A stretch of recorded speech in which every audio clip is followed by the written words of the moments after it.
right, everybody. Welcome, welcome, welcome. I think that we're up and running. I think we're all good. Yes, I think we are. Okay, so if you are listening, doesn't matter when it is, it could be 2024, it could be 2034. This is the fifth session of book club for Lloyd C. Douglas's The Robe. And we are getting together for this is a pivotal. I think they've all been pretty pivotal, if you ask me. Whether it be the setup or the spike, it's just going to be getting better and better from here on in. And I am joined by my co-host throughout this entire journey. It's been a real pleasure, Stephen Jonathan. Great to have you back on tonight for session 5. How you doing? Doing great, and the pleasure is mine, Frank. So I'm glad to be here with all of you. Yes, yeah. I think everybody's really enjoying it. It's been timely, wonderful, and let's just jump right into the summaries. So we start off. We are in the thick of Marcellus's research. He's in the thick of it, and the reading starts off with the time that he spends with Bartholomew. Who gives Marcellus, he's giving Marcellus the account of the storm, the calming of the storm on the Sea of Galilee, where Jesus calms the waters just like that, with a snap of the fingers, as he puts it. And this is a really interesting part, especially with the conversations that we had last week, Stephen, because we have the situation here where Marcellus's skepticism is really starting to flee his body more and more, if you were to ask me. And it's becoming apparent at that point. I love the little bit of attention to detail, especially on page 311, where the heck is it? Right here. Let me see here. Especially here with Bartholomew, they're talking about the snap. He says let's see here. Like that, he exclaimed, and the stars came out. Said Justice. I don't remember, said Bartholomew. Philip said the stars came out, persisted Justice quietly. That may be, nodded Bartholomew, but I don't remember. Some have said that the boat was immediately dry, murmured Justice, with a little twinkle in his eyes, anticipating the old man's contradiction. That was a mistake, sniffed Bartholomew. Some of us bailed out water all the way back to Capernaum. Whoever reported that should have helped. Now, that was a very important thing to me, and I'm telling you, those little exchanges made this feel so real. Like we were sitting at a local watering hole and just listening to the local guys, talking, having a drink after work about things that went on, or, back in, when they were deployed during World War II in the South Pacific or something like that. It was really incredible, but also I love how it actually really explains a lot of why personal accounts of stories really vary from time to time, where the crux of a story will remain the same. But as far as all of the, then why did he say that? He say that? I don't know. There's a number of reasons why people remember things differently, or this game of telephone happens.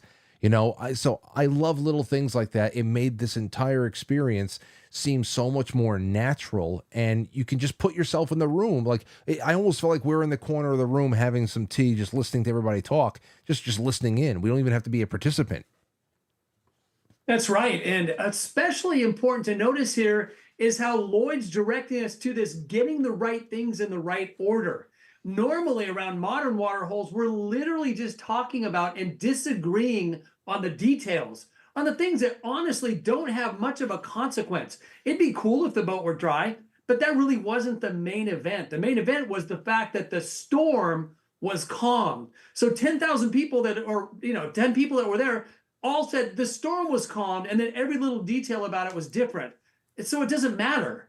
And we often get hung up today on the little things that don't matter, and because we give them a false significance. So it's really important here to see how this is being played out, and how we shouldn't give things false significance like this age does. Now, I don't think these guys were, and they weren't troubling about the details, but we should really take that to heart. Yeah, and only a couple of pages later on 317, I think that this is one of the most important things that pops up here, and this is the testimony. Where the hell is it? Had never as for Marcellus, the old disciple's story had impressed and disturbed him. He had never known of Jesus until today, and Bartholomew, had he never known until Jesus until today, and Bartholomew had said, I heard this man speak to a storm, and the storm ceased. He could have dismissed the statement as utterly preposterous, but the testimony about Jesus' peculiar powers had been cumulative.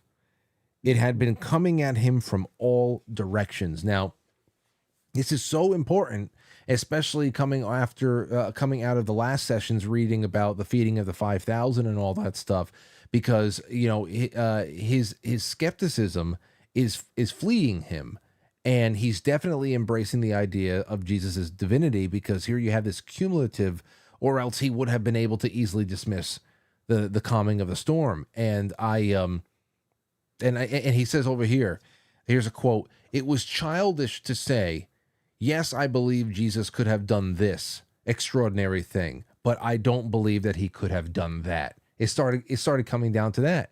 And I said, oh, this is going to be perfect, because now I want to see if Stephen is starting to have his mind, changed, or your perception of how the 5,000, the feeding of the 5,000 was written from the perspective of Harif and Marcellus. Did that change at all from this reading over here?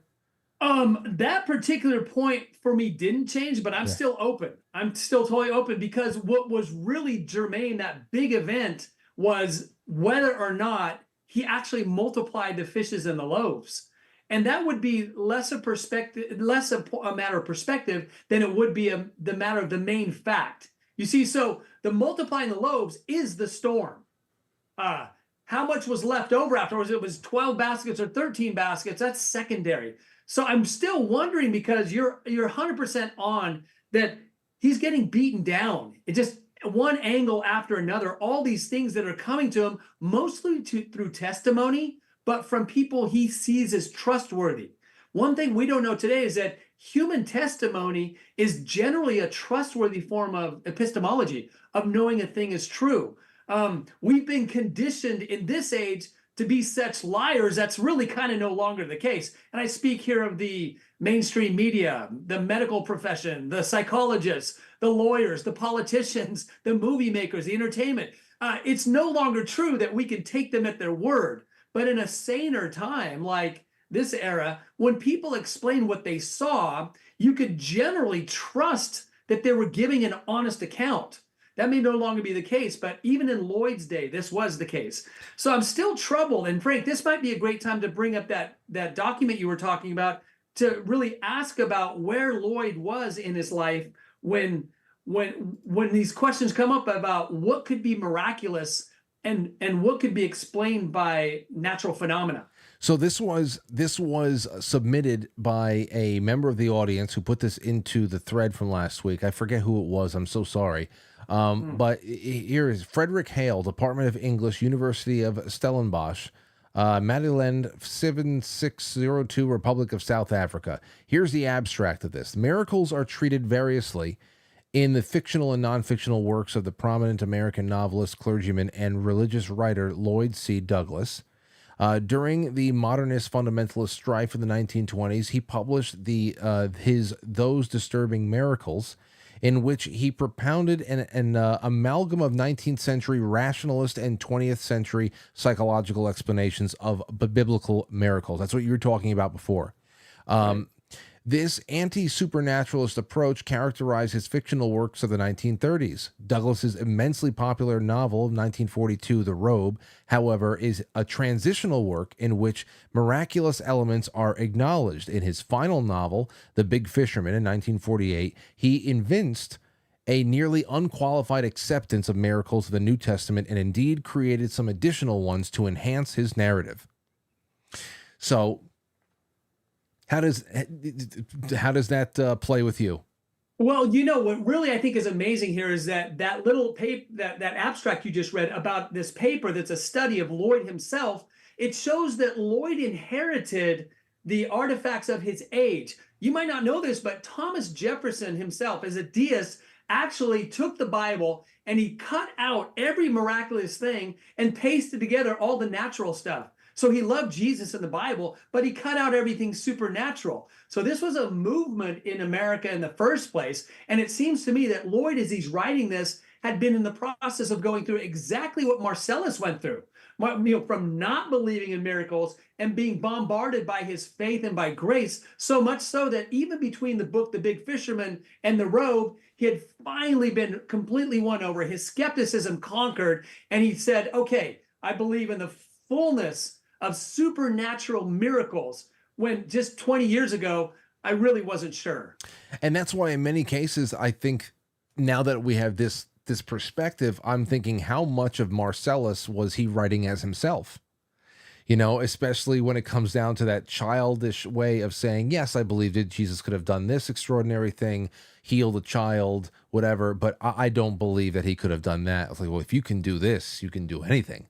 And then we come down to the resurrection. If you don't believe that Jesus was actually resurrected from the dead, then what's the point? There's no point in any of this if you don't actually believe in a literal resurrection.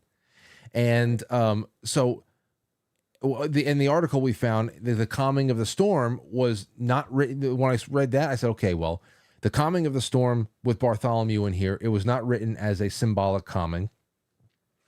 The resurrection is not referenced as something symbolic that he's describing in here. And I'm more confident now that the multiplying of the fish and the bread was really an instance as a literary tool.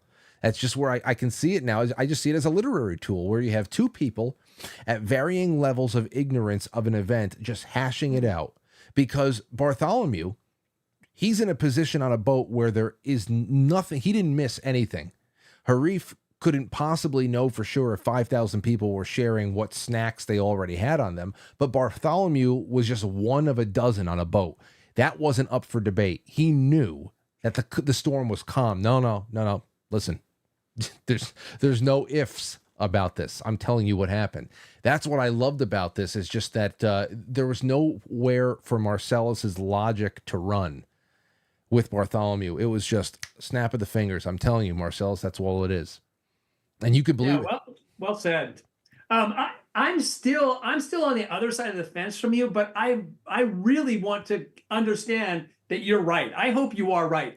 Now there's a wonderful saying in the Old Testament: you swallow the camel and you strain the gnats. You know, God, the creator of the entire cosmos, there's nothing within that cosmos that he can't do that wouldn't be absolutely minuscule compared to creating the entire universe out of nothing. So that's a funny thing that we do. Even the resurrection, even conquering death.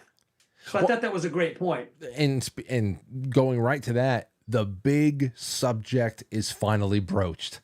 And I love the way that they do it. I love how Justice calls Marcellus over. You know what he's saying, but it's done in a whisper, and we get is Marcellus is, you believe this?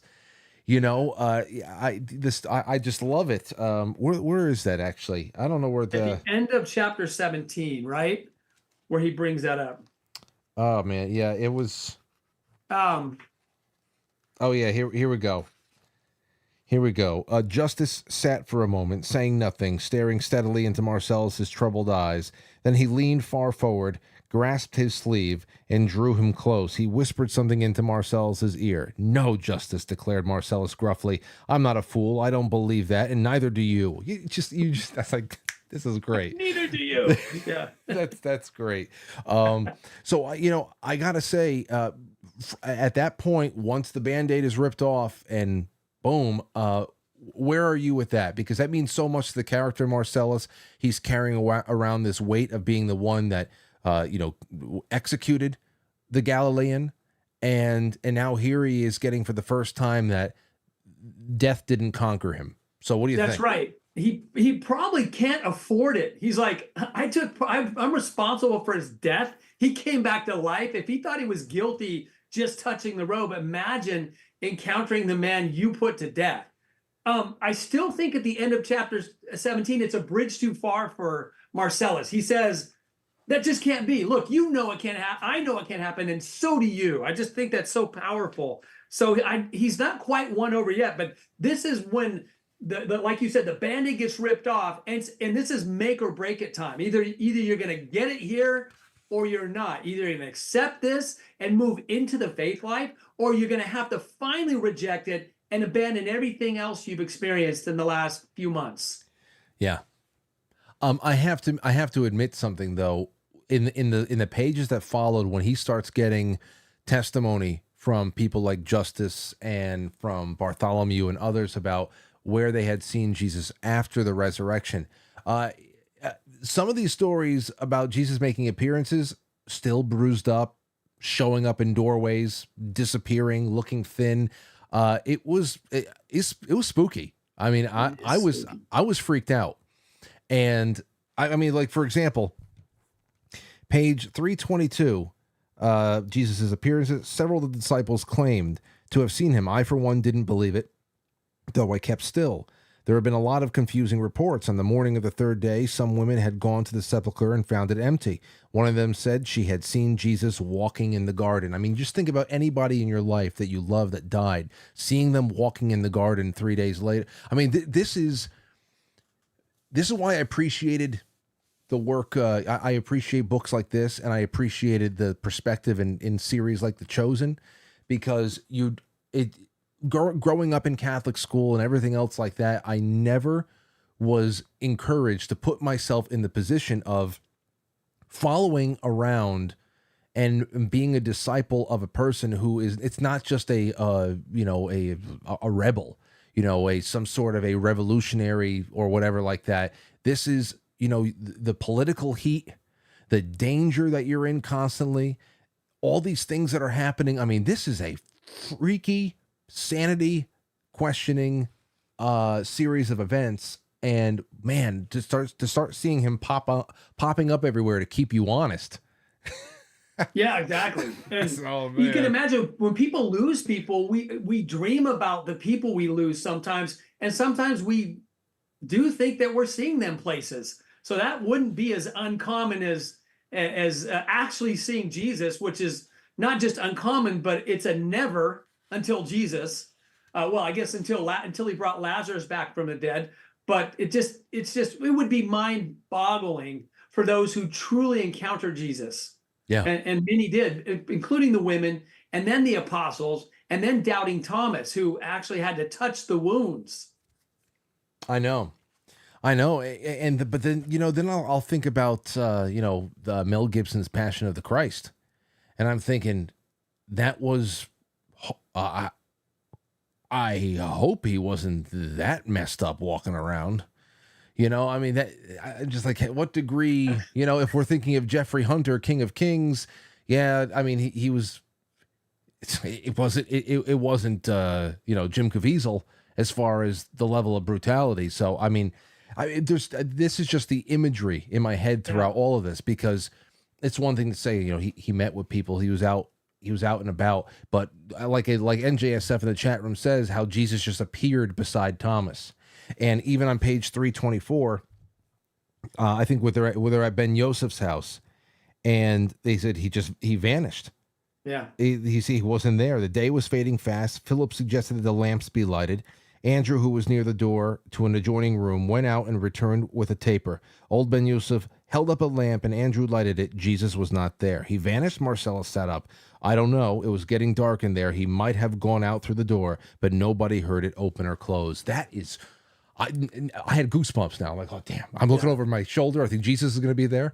It's... Yeah, and this is the opposite of a ghost. This is the resurrection body that is unencumbered by material things. So it's said by St. Augustine that the way Christ came through walls and doors in his resurrection body is the same way he came into the world from the virgin birth. Mm. It's a very beautiful concept. So it's not like the ghost going through the wall. It's like God incarnate with his resurrection body going through, not his regular earthly body.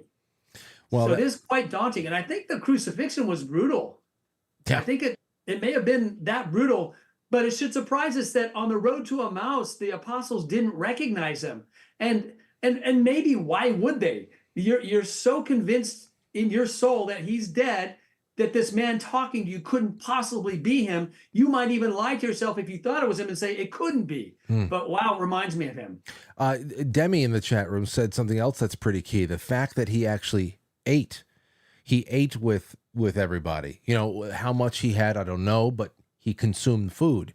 So that whole once again, there's something powerful about breaking bread with people and having a meal with them, and actually going Yes. through that motion there and experiencing it.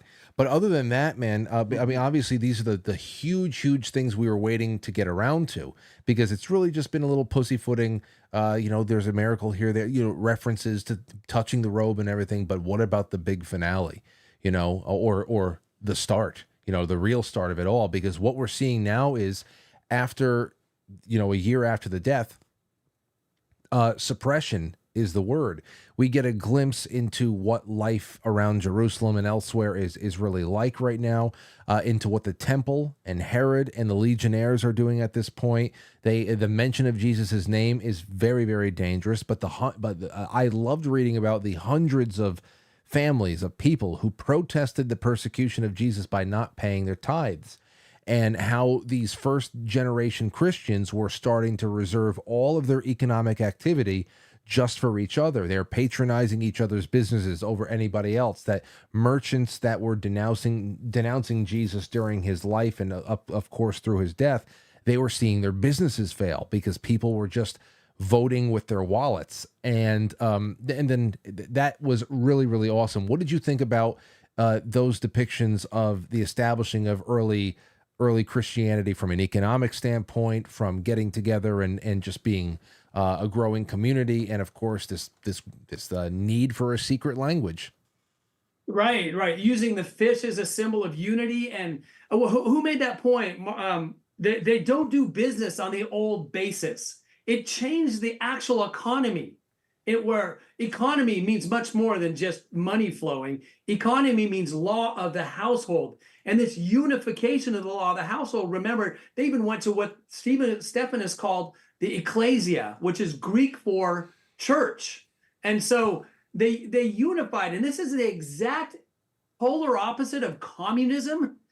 Modern people like Marx and Marxists and leftists believe that this original community was communistic, and it was only in community that it's similar to communism. It's not similar to communism at all. It's a true understanding of the word economy, the economy of salvation, the economy of souls, the economy of the land, and then the economy of community.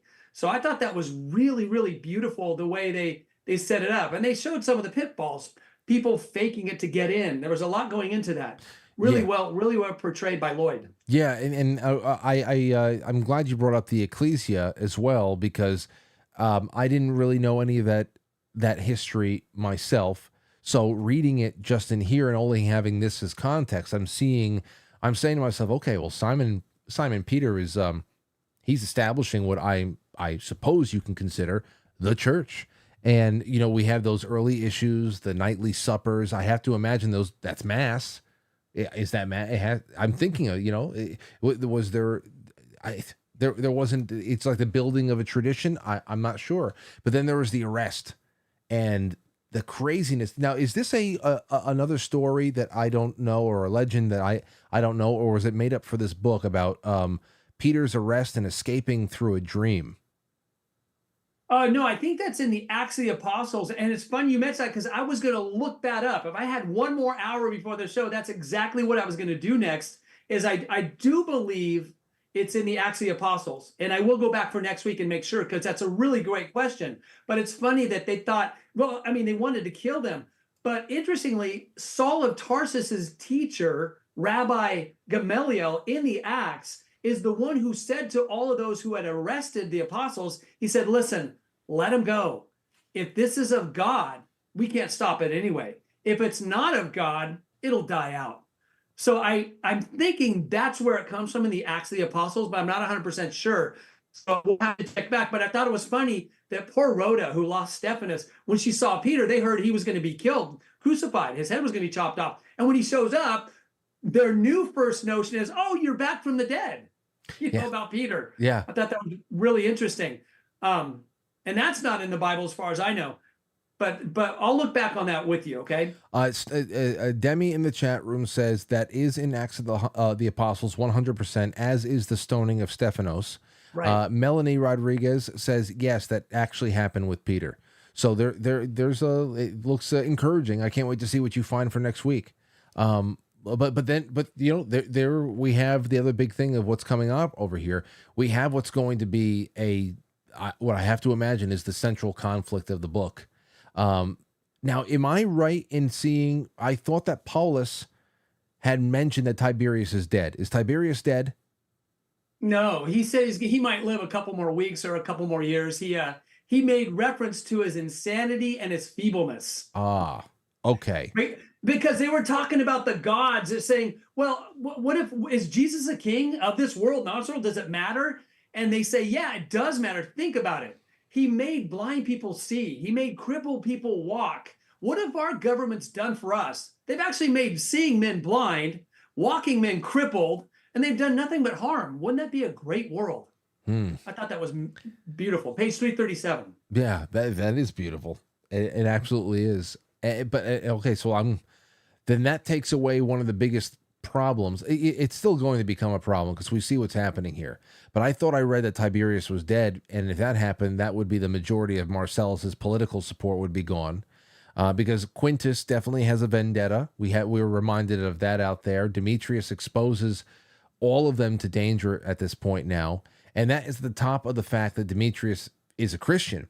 And forget about the fact that he just, pummeled Quintus's face in, and he's a slave. And of course, that ties him in, invariably to Marcellus. But with Demetrius being a Christian and Marcellus fast on his way, this is obviously, I think it's obvious that they're going to be facing martyrdom themselves. I can't find a way where that isn't the case. But it looks like we're getting there. But there's a really great quote about faith that I loved on page 347. These things that are popping up. Where is it? Oh, I'm already on there. Here it is. Let's see. This faith he declared deliberately. This is Marcellus. Mm-hmm. This faith, he declared deliberately, is not like a deed to a house in which one may live with full rights of possession. It's more like a kit of tools with which a man may build him a home. The tools will be worth just what he does with them. When he lays them down, they will have no value until he takes them up again. I said, wow. That's the only thing I've underlined on these 2 pages, right? Yeah. Yeah. I mean, it just, things like that, they just make impacts. And you can only articulate that if you understand it. They say you can, you're ready to teach something when you can take something that's very, very complex and you can make it simple. Like you can't pull off lines like that in this book. Have this book completely filled with lines like that if you haven't gotten it, because man, that's one hell of a bell that gets rung every time that he says something like that. But okay. So then on 366. Here is a pretty important part of the story. Marcellus is all in. Let's see here. Finally, he's all in. He did see someone coming to rescue him, shouted Marcellus ecstatically. That dead Galilean, maybe? Queried the legionary nervously. That dead Galilean is not dead, my friend, declared Marcellus. He is more alive than any man here. And I said, oh, he's in. He's in. That's it. He's in. And that was after Stephanos. He claimed it. Yeah. And Demetrius heard it and said he's a Christian with more pride and gusto than he would proclaim he's a Roman. I thought that was a great line. Super important line. It is. I don't remember the page. Yeah, let me see here. I forget. But how important is that? And I did want to mention too that it was Stephen's speech to the chosen people. How he said, you were given the law by the angels, and what did you do? You persecuted them. You tortured them. And then he gets accused of blasphemy by Saul of Tarsus, gets stoned to death. And these are the nails in the coffin of Marcellus's disbelief, aren't they? When Stephanos wakes up or gets up and says, he's coming for me. He's here. Jesus, take me with you. And then that's what sealed his belief, isn't it? Yeah, absolutely. Because he knew. Even though he wouldn't be able to explain, but there was just something there. And of course, it all really comes back down to the fact that he has had the robe is the is the key to all of this. It is one of those, the legends on the map where, okay, well, you can accumulate all these stories. You can see how the truth, you can see how people are being honest in what they experience. You can see that people are telling you the truth, even if it's hard for you to believe it. But the robe is the key to the map because that was his personal experience. And from there, you can extrapolate and you can, I mean, it just made it so much easier at that point. And I love that tender moment, that emotional moment that Stephanos had with the robe. He got to like just hold it, and then of course he got very emotional. He accused, he just kind of like had his way vented at Marcellus. You killed my lord, and the fact that Marcellus allowed him to just let him get it out, he understood, and I think that really tied into and made enhanced the moment that would come toward the end of our reading so much more. And that is when Marcellus was sitting there at Golgotha with Peter, and Peter is they're exchanging what I think it's right over here on page 373. It's huge. Huge. Peter Yeah. put his huge hands over his eyes and bowed his head. After a long moment, he looked up. Tell me how much you know about Jesus. Marcellus didn't immediately reply. When he did so, his words were barely audible. He heard himself saying, as if someone else were speaking, I crucified him. And this was right after Peter sat there and again just kind of just emptied everything that had been anguishing him about denying him. So the fact that you have an apostle who denied him and the man who crucified him, it's like it's just like it, and here they are, just obsessed with this journey, and it still has such a bright side to it all. What do you think about all that?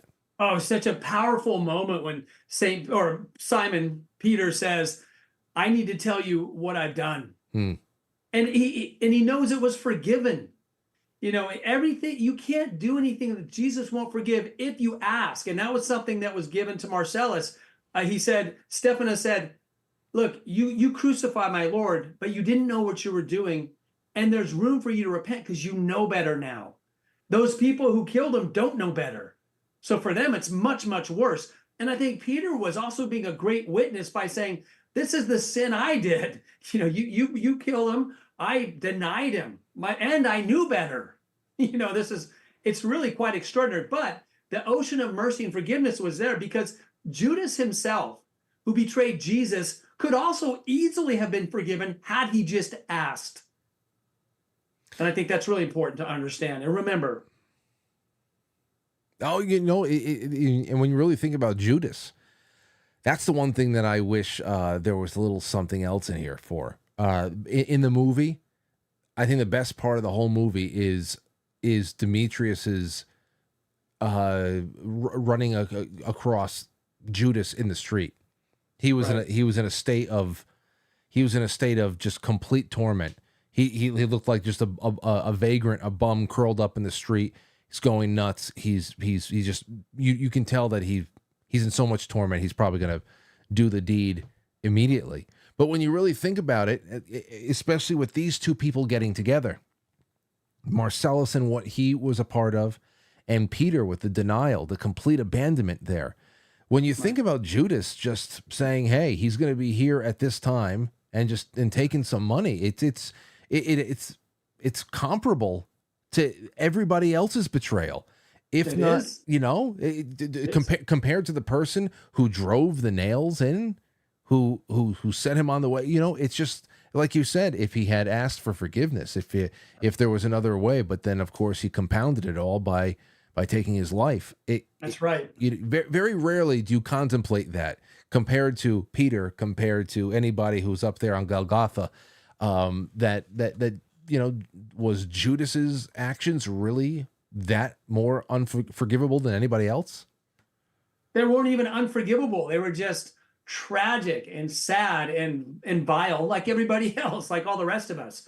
The response of not asking for forgiveness, though, springs from a kind of pride that we all are in danger of suffering, if not all in possession of. So it's really important to consider that, to return with humility for our mistakes, to remember we're fallen and know that we all sin, it's really important to turn to Christ and ask for forgiveness. And that's the one thing Judas didn't do. And I do love that scene in the movie. I saw half of it so far, and I thought that was compelling. He definitely went out there and killed himself in that field right then and there, didn't he? He was in that much despair. Oh yeah, there was no way he was putting that off. You can tell he was running to whatever relief he thinks he could have gotten it from it, and right. yeah, but just nuts. But yeah, I crucified him. That's one hell of a way to bond with Peter, who denied. It's just, man, it's just crazy. So that is wild. Yeah, we're in the home stretch now. He's going back to Rome, self-proclaimed Christian.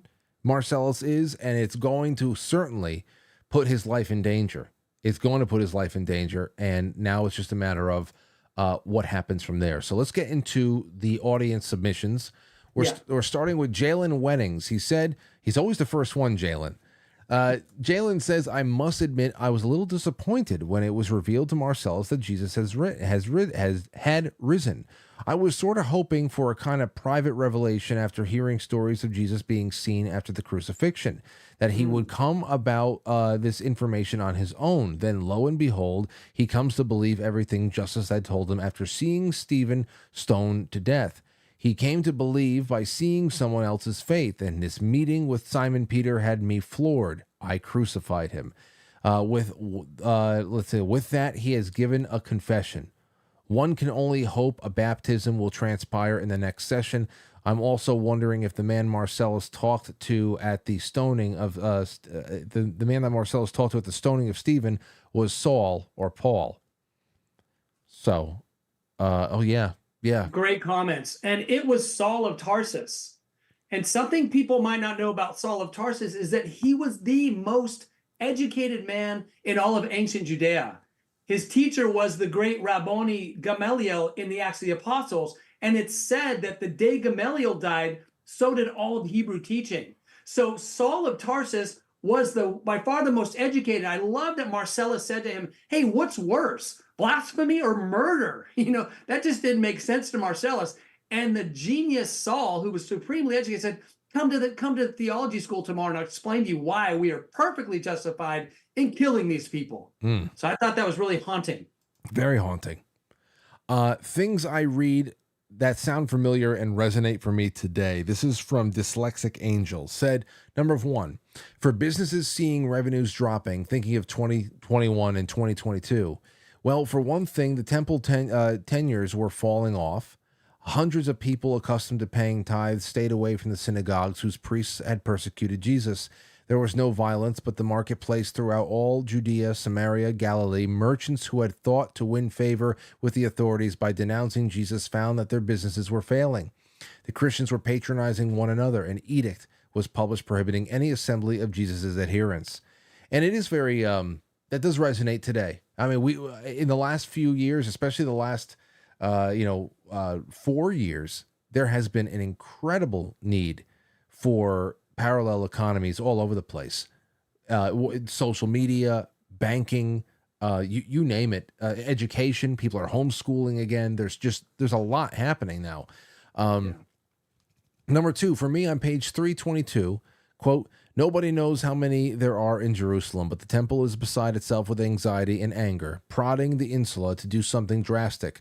Old Julian is being harassed by the priests and merchants who are making it plain that he must act or resign.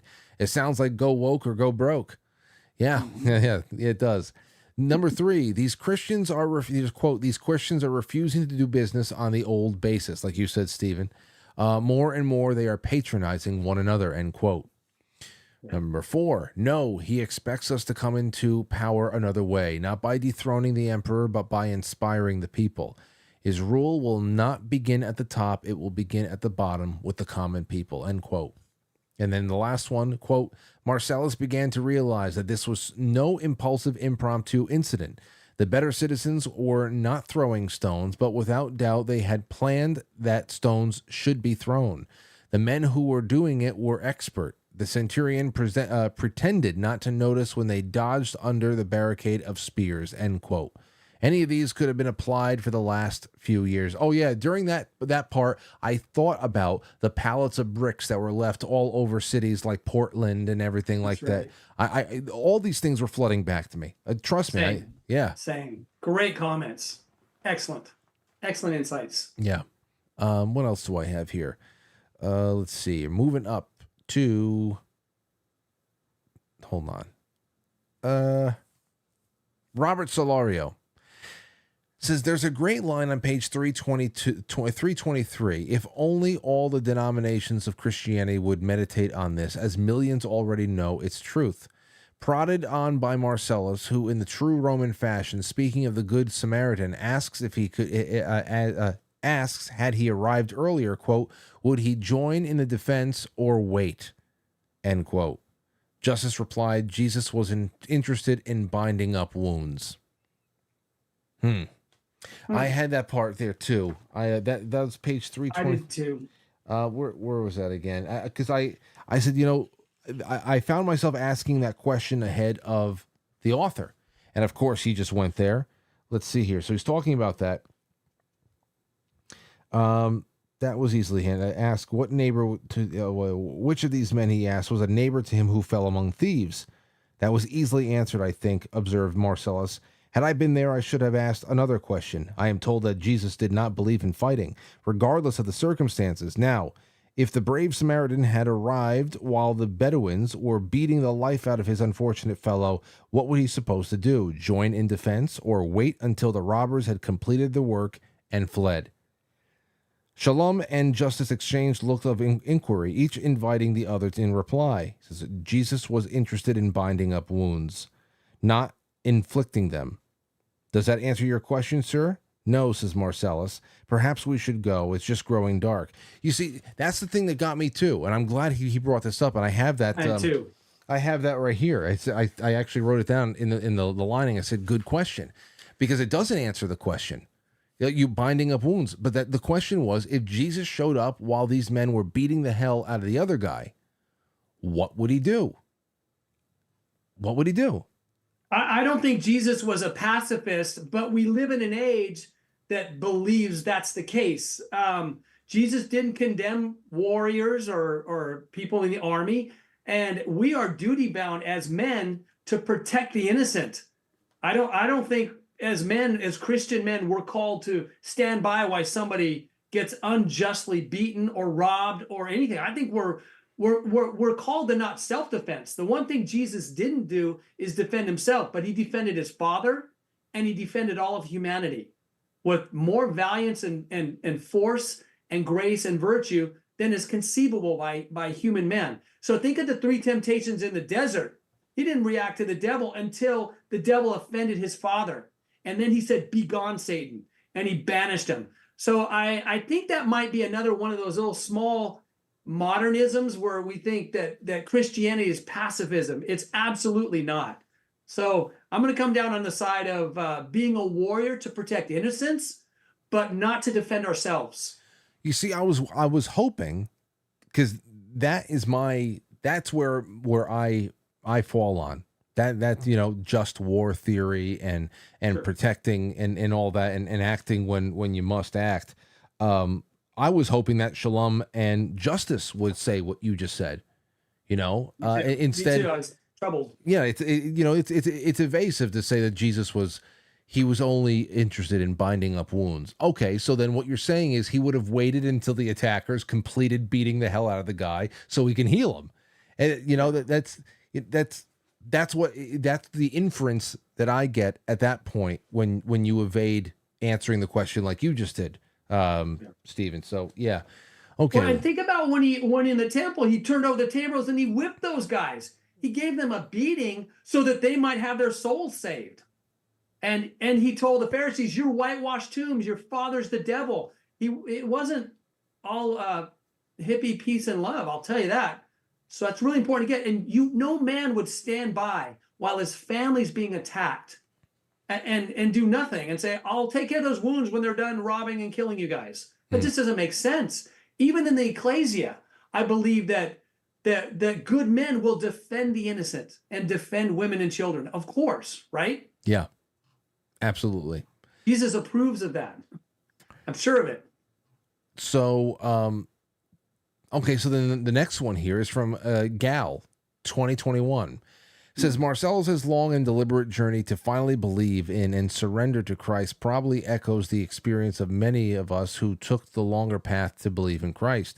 Stephanos' bold confrontation of him on page 355, where he tells Marcellus, quote, "You killed my lord, Tribune Marcellus," and then added, "He forgave you. Make friends with him. He's alive. I have seen him." It was a necessary opening of the wound Marcellus was carrying around. Stephanos' confrontation here and then later, when Marcellus was a witness to the stoning of Stephanos, and Stephanos' proclamation that he had, as he died, that he saw him, "My Lord Jesus, take me," on page 365, finally gave him the push he needed to surrender and believe. Marcellus was freed from his guilt and his shame. I found the contrast between how Demetrius so easily came to believe in Christ and how Marcellus needed more proofs and assurances interesting, and illustrates the different ways that we come to that moment of belief. Perhaps Marcellus bore greater guilt. I see in this contrast an overarching theme that runs throughout the book, the theme of slavery and freedom. While Demetrius was enslaved physically and economically, Marcellus bore much deeper slavery. He was a slave to his culture, the expectations on him as a tribune, and worst, the guilt that nearly destroyed him. Demetrius found the freedom that Christ offered easily to take a hold and move forward. Perhaps he had less to lose and more to gain. Marcellus will lose much more, but will finally be free. Does the martyr's path await Marcellus? It's just a very, very testy time in history. I have to imagine that there is going to be, I don't know. It just seems dangerous. It seems dangerous, but as you're going back to Rome, Marcellus and Demetrius, they seem so becoming more and more at peace and confident that even though you know as a reader, this is going to get probably very dangerous and perhaps deadly for them. But look at the way that they're just so emboldened by the way that other people have faced death as if it is nowhere near the worst thing that can happen to you. And the confidence I see building is really, really inspiring as far as character arcs go. So beautifully said. Those comments are amazing. And I think when they return to Rome, they say they've noticed how they both increased. And I think that's exactly what you're saying. So beautifully said, and great comments. My goodness. Yeah, I think being not being weighed down by the comforts of the world makes it a lot easier to have a conversion. So I think it's those who are comfortable and wealthy that have the toughest time. Yeah, absolutely. Let's see here. KT Joe 19 says, "Wow, what a moment when Peter confessed his denial of Jesus and Marcellus confessed he crucified Jesus. My entire body filled with goosebumps. We know from the Bible that Peter ends up in Rome, but now we find out that Marcellus is going back home to Rome as well. Another twist. Where does this new friendship lead? What will happen in Rome? It has taken much restraints to stick with the assigned chapters." I know. Hey, listen, you can read ahead. Just don't ruin it for anybody. I read ahead.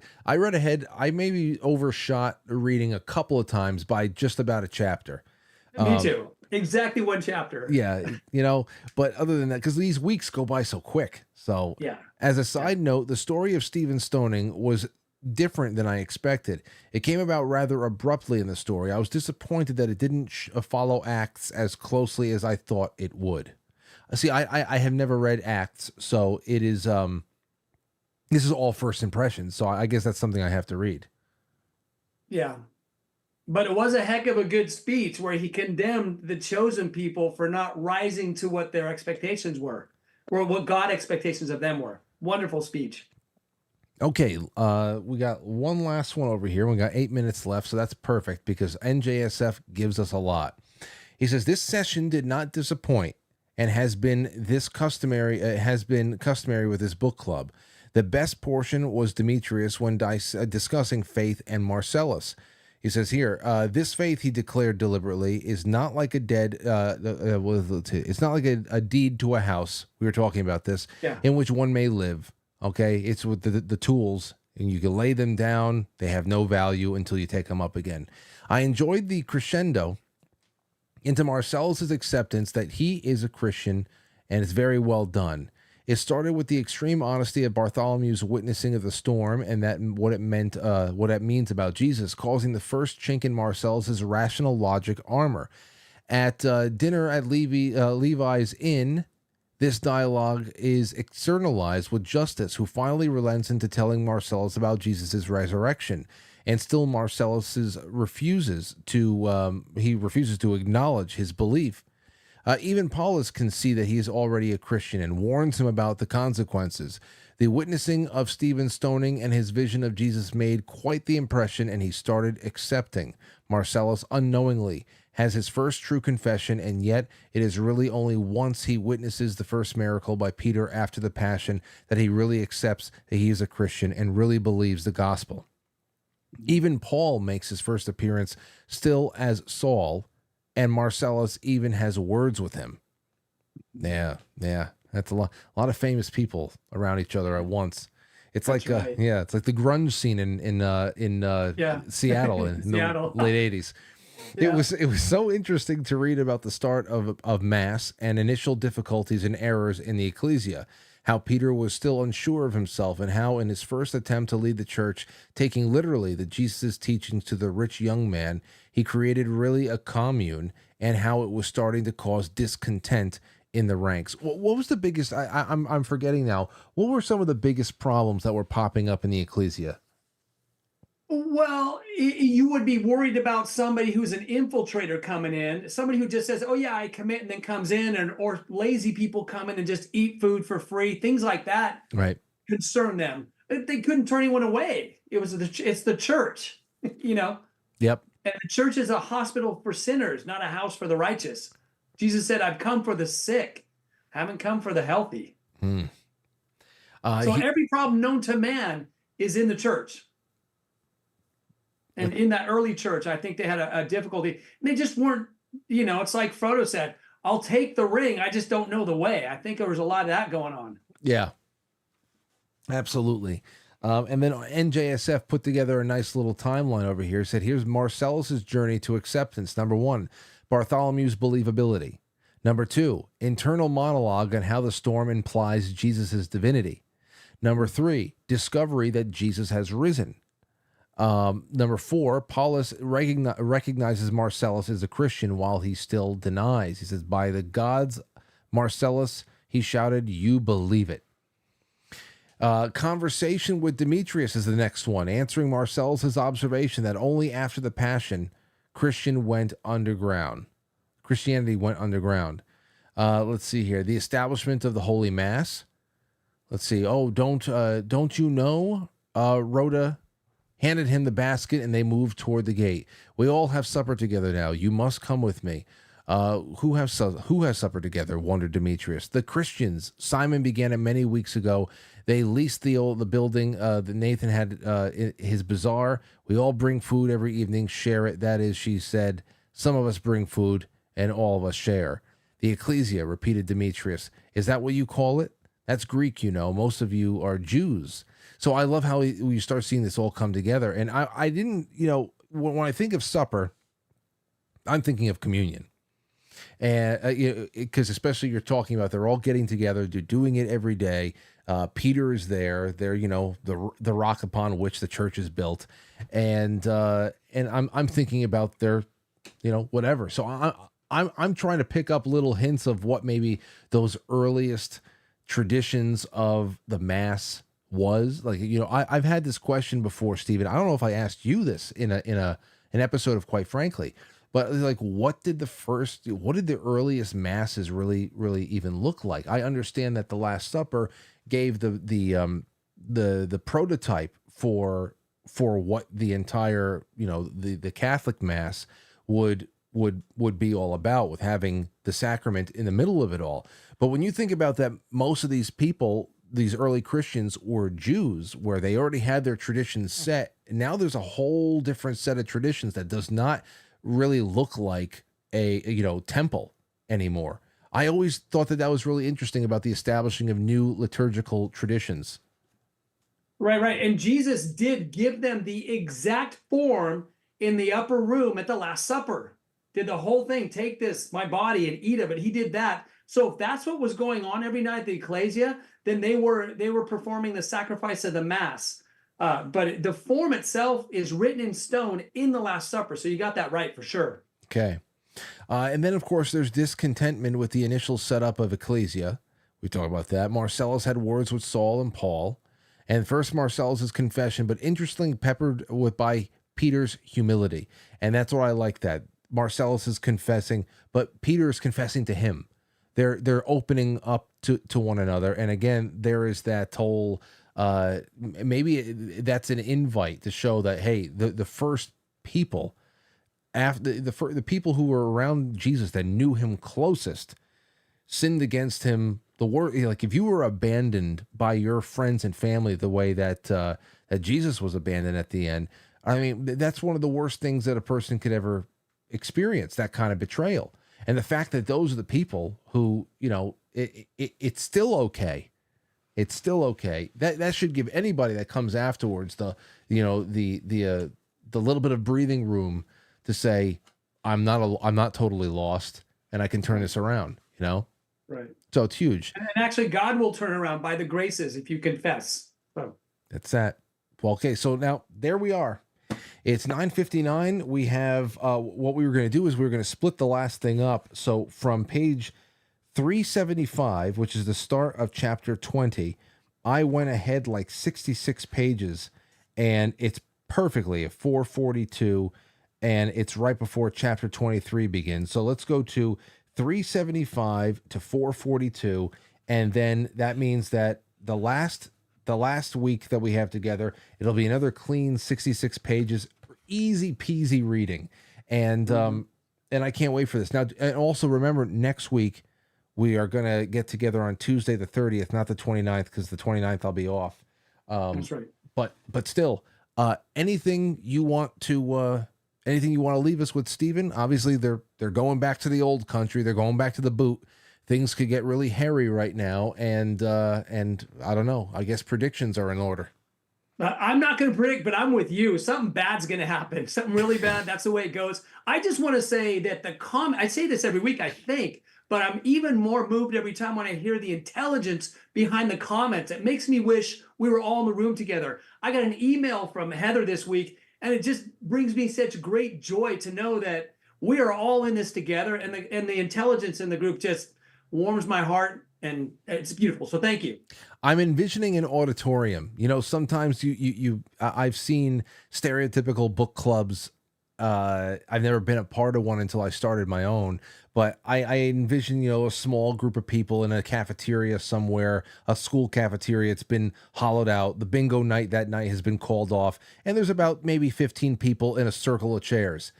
I see a small auditorium for us, and that, a microphone getting passed around. People can come down the aisles and wait their turn to talk about whatever. This is what I have in my head, and it makes it cozier and cozier for me every time. Yeah, let's do that soon. All right, man. Well, listen, thank you so much, Stephen. All the best to your family, and we'll talk soon. You too, Frank. Thank you. All Bye, right, everybody. See you later. All right, ladies and gents, thank you so much. We're all Winston now. Kate, Demi, Mike, what's going on, Mad Mike?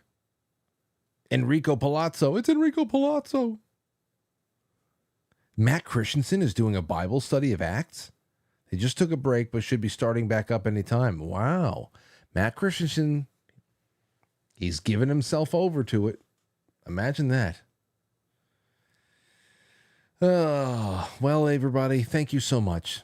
Session 5 in the books. Session 6 next Tuesday. Then a final session 7. And I couldn't be happier. And then come June, we're going to have a quick session. I think Dandelion Wine is less than 300 pages. You guys, me, Charlie Robinson, having a nice summertime read by Ray Bradbury. That's going to be really, really nice. And but in the meantime, continue to soak all this up, because this has been a memorable gathering. Appreciate you all. See you tomorrow night, 7 o'clock. Oh, hold on one second. NJSF's order of the chapters for next week. Again, we're starting on page 375, chapter 20, and you're going until you hit chapter 23. So chapter 20, 21, and 22, 3 chapters. and you stop on page 442. I'll see you all soon. Take care. Email, message, whatever it is, and spread the word. Get people to watch the show and get people to become sponsors and join the book club.